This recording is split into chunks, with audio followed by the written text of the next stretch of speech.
जय श्री बालाजी महाराज। श्री शिवाय नमस्तुभ्यम। ईश्वर की कृपा आप सब पर बनी रहे।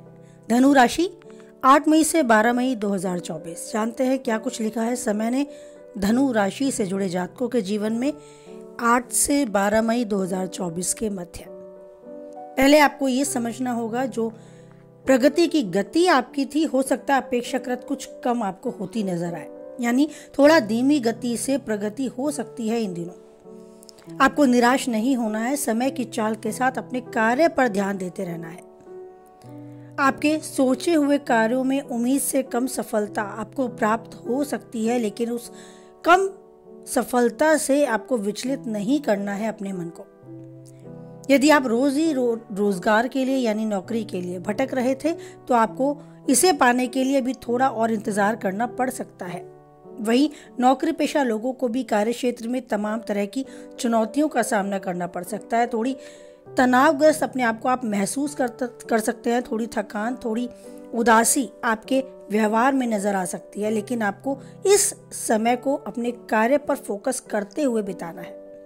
कार्य क्षेत्र में आपके विरोधी भी आपके प्रति सक्रिय हो सकते हैं। कोई ऐसा आपका लूज पॉइंट, कोई कमी आपकी ऐसा ढूंढने के लिए वो तैयार रह सकते हैं कि वो आपको नीचा दिखा सके।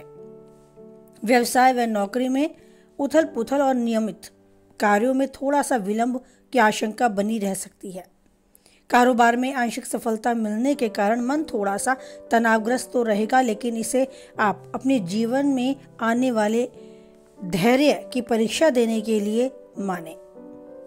अगर इस समय को बहुत धैर्य के साथ अपने कार्य में गंभीरता के साथ लगे रहते हुए आपने बिता लिया, तो आने वाला समय काफी हद तक आपके पक्ष में होगा। आपके भीतर आलस और चिंता या निराशा बढ़ सकती है, लेकिन इस दौरान आपके स्थान परिवर्तन के योग भी प्रबल हैं। लंबी या छोटी दूरी की यात्रा संभव है। आपकी अपने भाई बहन के साथ किसी बात को लेकर कोई तकरार संभव है। इस दौरान माता पिता की तरफ से भी अपेक्षाकृत सहयोग और समर्थन कुछ कम मिलने के कारण आपका मन उदास हो सकता है। आपको अपनी ऊर्जा और धन के प्रबंध को करके चलना ही उचित रहेगा।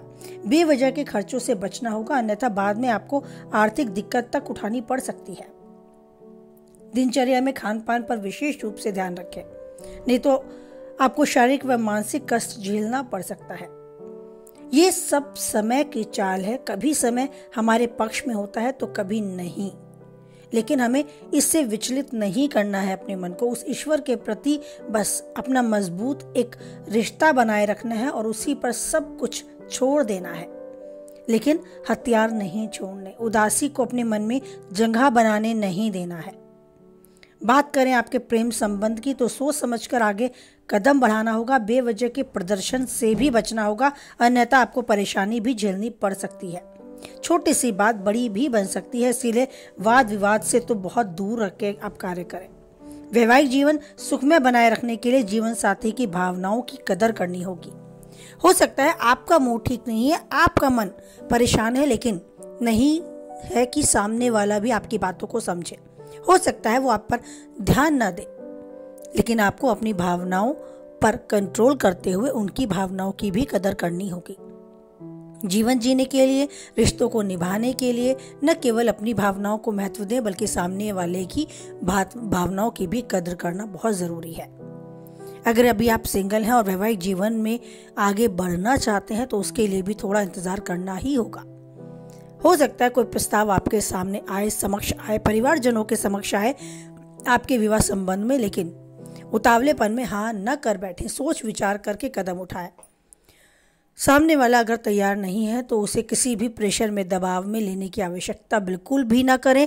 नहीं तो आपको आगे जीवन साथी के रूप में अगर उसे आप पाते हैं, तो बहुत ज़्यादा परेशानी और मानसिक तनाव में आप आ सकते हैं। तो रिश्ते ऊपर से बनकर आते हैं, हम केवल माध्यम हैं।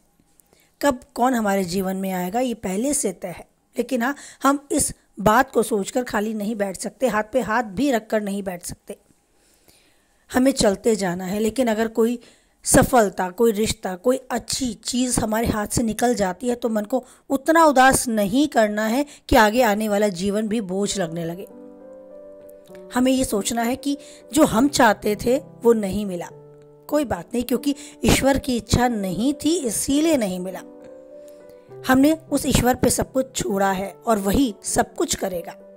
इसी विश्वास के साथ अपने जीवन को यूं ही धूप और छांव के बीच में चलाते रहें। इन चुनौतियों का सामना करते हुए अपने जीवन में उन्नति के शिखर तक बढ़ते रहें। कभी थक भी जाते हैं तो रुक जाएं, लेकिन ये जरूर याद रखें कि चलना ही है, रुककर बैठ जाना नहीं है। थोड़ा रुके और फिर चलें, लेकिन चलना जरूरी है। जीवन जीने के लिए चलना बहुत जरूरी है। तो अपने जीवन में अपने कार्यों को महत्व दें, अपनी सेहत को महत्व दें, अपने परिवार को महत्व दें और जीवन में हर चुनौती का सामना करने के लिए उस ईश्वर से आशीर्वाद मांगते चलें। आप मानेंगे, आप महसूस करेंगे कि अगर ईश्वर के साथ हम अपना एक मजबूत कनेक्शन बना लेते हैं तो हमारे जीवन में आने वाली बाधाएं हम पर हावी नहीं होती, हमें उतना परेशान नहीं कर सकती जितना वो सोचे बैठती हैं। यानी कुछ भी हो जाए, हम अगर ईश्वर के साथ एक मजबूत कनेक्शन बनाकर चलेंगे तो आने वाली चुनौतियों का सामना करने के लिए हम हरदम खुद को तैयार पाएंगे। आप जीवन में जो चाहते हैं वो पाते रहें और उन्नति के शिखर तक बढ़ते रहें। ईश्वर का भरपूर आशीर्वाद आपको मिले और हर चुनौती का सामना डटकर करते रहें।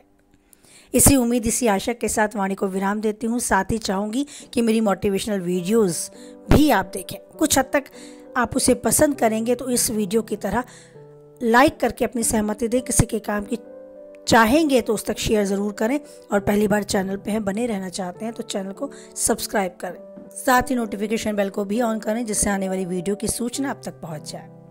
मोटिवेशन वीडियोस जो आप डिस्क्रिप्शन से लिंक लेकर सुन सकते हैं, प्लीज़ सुने और अपनी राय कमेंट बॉक्स में ज़रूर दें। कोई हलचल आपके मन मस्तिष्क में है तो कमेंट बॉक्स में ज़रूर अपने क्वेश्चन को टाइप करें जिससे नेक्स्ट वीडियो में मैं उसका सुलझा हुआ उत्तर आप तक पहुंचा सकूं।